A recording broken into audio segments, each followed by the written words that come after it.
सभी लोगों को जय मसीह की। तो मेरे प्रिय मसीह लोग, आज हम फिर से परमेश्वर का एक नया वचन लेकर आया हूं आप सभी के बीच में। तो आज के वचन में हम आपको बताने वाले हैं कि प्रार्थना कैसे करें परमेश्वर से। अगर आपको प्रार्थना करने नहीं आता है तो आप सीख लीजिए। मैं आपको प्रार्थना बताने जा रहा हूं आज के वीडियो में। तो पूरे ध्यान से आप वचन को सुनेंगे, तभी आपको प्रार्थना करने आएगा। और प्रार्थना करना आपको नहीं आता है तो परमेश्वर से आप आशीष नहीं पा सकते हो, क्योंकि प्रार्थना करने से ही परमेश्वर तुम्हारी हर दुख को, हर संकट को सुनेगा। जो भी तुम्हारे जीवन में कमी है, घटित है, प्रार्थना के द्वारा ही वो सुनेगा। तो आपके जीवन में कुछ भी कमी है तो परमेश्वर से कहिए प्रार्थना के द्वारा। जब आप प्रार्थना करना सीख जाएंगे तो आप कहीं भी प्रार्थना कर सकते हैं परमेश्वर के लिए। आप कहीं भी रहेंगे, किसी भी नगर में रहेंगे, आप प्रार्थना करके अपनी रक्षा कर सकते हो। जब आपको प्रार्थना ही करने नहीं आएगा तो अपनी रक्षा कैसे करोगे बताओ। किसी भी दुख में, किसी भी मुसीबत में अगर पड़े हो तो प्रार्थना करके तुम उस मुसीबत से छुटकारा पा सकते हो, क्योंकि ये परमेश्वर का वचन है। तो यहाँ पे हम आपको बताने जा रहे हैं प्रार्थना कैसे करें परमेश्वर से। जब तू प्रार्थना करे तो कपटियों के समान न हो। जब तू प्रार्थना करे तो कपटियों के समान न हो, यानी कि तुम्हारे अंदर छल कपट ना हो प्रार्थना करते टाइम, क्योंकि परमेश्वर इससे नफरत करता है, इससे घृणा करता है। जो लोग ऐसे करते हैं, छल कपट करते हैं किसी इंसान के साथ, अपने मन में लालच रखते हैं और वो प्रार्थना करते हैं परमेश्वर के आगे, तो ऐसी प्रार्थना परमेश्वर के आगे नहीं करनी है। निस्वार्थ होकर प्रार्थना करो, बिना छल कपट के, बिना लालच के। कपटियों के समान आपको नहीं रहना है। जब कपटी तुम्हारे अंदर कपट रहेगा, जब तुम्हारे अंदर छल और कपट रहेगा तो परमेश्वर तुम्हारी प्रार्थना को कभी भी नहीं सुनेगा। और आगे देखिए वचन में, क्योंकि लोगों को दिखाने के लिए आराधनालयों में और सड़कों के मोड़ों पर खड़े होकर प्रार्थना करना उनको अच्छा लगता है। क्योंकि जो लोग सड़कों पर खड़े होकर आराधनालयों में या कहीं किसी के बीच में प्रार्थना करते हैं, उनको अच्छा लगता है। वो लोगों को दिखाते हैं कि हम विश्वासी हैं, हम परमेश्वर को मानते हैं, हम प्रार्थना कर रहे हैं। तो ये भी परमेश्वर को पसंद नहीं है। आपको कैसे प्रार्थना करनी है आगे और देखिए वचन में, मैं तुमसे सच कहता हूं कि वे अपना प्रतिफल पा चुके।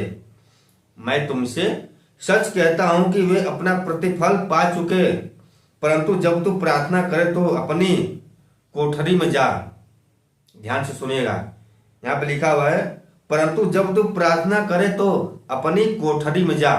कोठरी का मतलब आप अपने कमरे में जाओ या कहीं सुनसान जगह पे जाओ जहां पे कोई ना हो, तुम्हारी प्रार्थना को कोई ना सुने सिर्फ परमेश्वर के अलावा। परमेश्वर का वचन कह रहा है कि परंतु जब तू प्रार्थना करे तो अपनी कोठरी में जा और द्वार बंद करके अपने पिता से गुप्त में है प्रार्थना कर। और द्वार बंद करके अपने पिता से जो गुप्त में है प्रार्थना कर। अपनी द्वार को बंद करके, यानी कि अपना खिड़की दरवाजा को बंद करके गुप्त में प्रार्थना करो, ताकि परमेश्वर के अलावा तुम्हारी प्रार्थना को कोई ना सुने। इसलिए गुप्त में परमेश्वर बोल रहा है प्रार्थना करने के लिए कि तुम्हारे आगे पीछे कोई ना हो, तुम्हें कोई रोकने वाला टोकने वाला ना हो। इसीलिए वचन कह रहा है कि जब तू प्रार्थना कर तो कोठरी में जा और अपने द्वार को बंद कर और गुप्त में प्रार्थना कर, तब तेरा पिता जो गुप्त में देखता है तुझे प्रतिफल देगा। हमारा जो यहोवा परमेश्वर है गुप्त में देखता है, तब तुम्हें प्रतिफल देगा। ये तुम्हें ध्यान दीजिएगा, प्रार्थना करते टाइम आपको अपने मन को इधर उधर नहीं भटकाना है। सिर्फ परमेश्वर में मन लगाकर प्रार्थना करनी है, तभी यहोवा परमेश्वर तुम्हारी प्रार्थना को सुनेगा और गुप्त में तुम्हें प्रतिफल देगा उसका। ये ध्यान दीजिएगा, आपको मजाक में नहीं लेना है इस बात को। और आगे देखिए वचन में, प्रार्थना करते समय अन्य जातियों के समान बकबक न करो। प्रार्थना करते समय अन्य जातियों के समान बकबक न करो। अन्य जातियों मतलब एक दूसरे की तरह तुम्हें बकबक नहीं करना है। प्रार्थना करते टाइम अपना ध्यान परमेश्वर में लगाना है, अपने ध्यान को भटकाना नहीं है, यह ध्यान देना। क्योंकि वे समझते हैं कि उनके बहुत बोलने से उनकी सुनी जाएगी। क्योंकि वे समझते हैं कि उनके बहुत बोलने से उनकी सुनी जाएगी।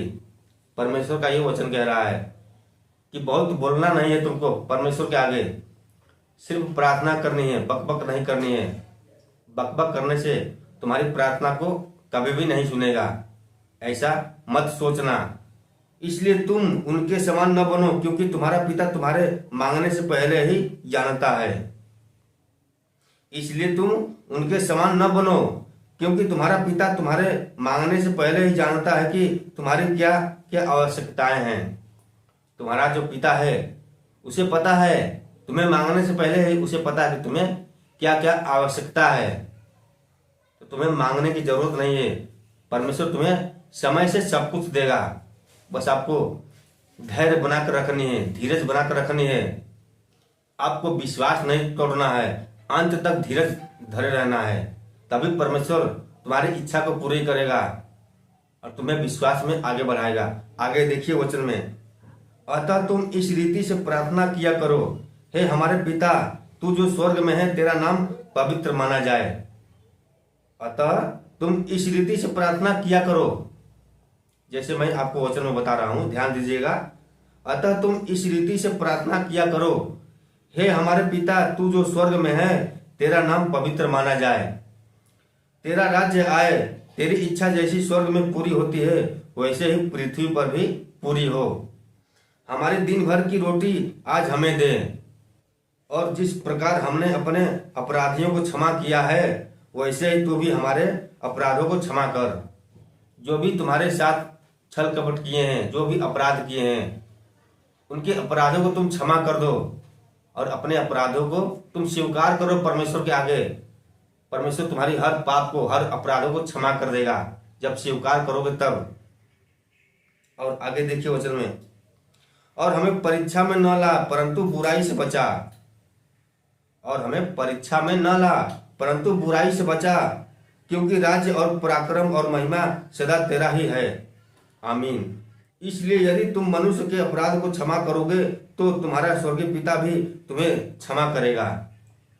इसलिए तुम मनुष्य के अपराध को क्षमा करोगे तो तुम्हारा पिता भी तुम्हारे अपराधों को क्षमा करेगा। और यदि तुम मनुष्यों के अपराध क्षमा न करोगे तो तुम्हारा पिता भी तुम्हारे अपराध को क्षमा न करेगा। और यदि तुम मनुष्यों के अपराध को क्षमा नहीं करोगे तो तुम्हारा पिता भी तुम्हें क्षमा नहीं करेगा। तो इस तरह आपको प्रार्थना करनी है। मैंने आपको बताया कि प्रार्थना कैसे करनी है परमेश्वर के आगे। ये प्रार्थना आपको जब भी टाइम मिले आप डेली प्रार्थना करें, सुबह हो या शाम हो, आपको डेली प्रार्थना करनी है, सुबह शाम। इस तरह आप प्रार्थना करें, तुम्हारी हर इच्छा को परमेश्वर पूरी करेगा। तुम्हें पाप से, अपराध से, शैतान से, दुष्ट आत्मा से, हर चीज से बचाएगा। तुम्हारे ऊपर कोई भी संकट, कोई भी परेशानी नहीं आने देगा। यह परमेश्वर का वचन है, परमेश्वर का अटल वचन है। पृथ्वी टल सकती है, आकाश टल सकता है, लेकिन परमेश्वर का वचन कभी भी नहीं टल सकता। ये ध्यान दीजिएगा। आपको मनुष्य पर विश्वास नहीं करनी है, आपको विश्वास करनी है तो यहोवा परमेश्वर पर विश्वास करनी है। ये मनुष्य, ये संसार हमारा नहीं है। हमारा जो भी है यहोवा परमेश्वर ही है। उसके आगे तुम गिड़गिड़ाओ, तुम रो, प्रार्थना करो, अपने अपराधों को स्वीकारो, अपने पापों को स्वीकारो कि तुमने क्या किया है। अपने बीते हुए कल को तुम भूल जाओ, आने वाले कल को याद करो। परमेश्वर तुम्हारी जीवन को बदल देगा। तुम्हें सत्य के मार्ग पे चलना है। तो मैंने आपको बताया कि प्रार्थना कैसे करनी है। आप प्रार्थना करना सीख जाइए और परमेश्वर तुम्हारी हर प्रार्थना को सुनेगा जब प्रार्थना करना आ जाएगा आपको तब। चलिए बस आज के लिए इतना ही। अगर ये वचन आपको अच्छा लगा हो तो वीडियो को लाइक जरूर करना और इस वीडियो को शेयर भी करना अपने मसीह लोगों को जिनको प्रार्थना करने नहीं आता है। चलिए मिलते हैं फिर अगले दिन कोई परमेश्वर का नया वचन लेकर। तब तक के लिए सभी को जय मसीह की। आमीन।